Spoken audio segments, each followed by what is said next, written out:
தாவீதுடைய நேச்சர் வேறு, சவுலுடைய நேச்சர் வேறு. ஆனால் தாவீது சவுலுக்கு முன்பாக நின்ற உடனே பாருங்கள், சூழ்நிலையை கர்த்தர் மாற்றுகிறார். சூழ்நிலைகளை கர்த்தர் மாற்றுகிறார்.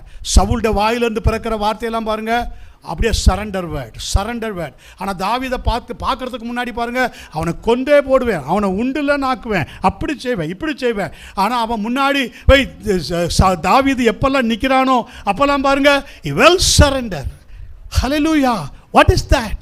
அந்த ஸ்பிரிட்டை இந்த ஆவி என்ன செய்கிறது? கட்டுகிறது. அதுதான் நான் உங்களுக்கு this is a secret. ரட்சிக்கப்படாதவங்க கூட ஜீவிக்கிறீங்களா? அவங்கள நல்லா கட்டணும்.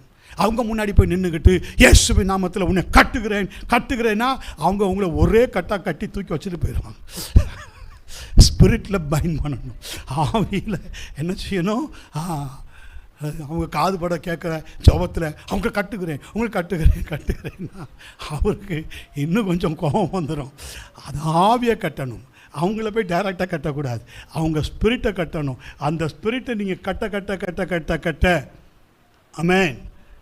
நீங்கள் யாருக்கு காத்திருக்கிறீங்க, என்ன செய்ய காத்திருக்கிறீங்கிறத தேவன் அறிவார்.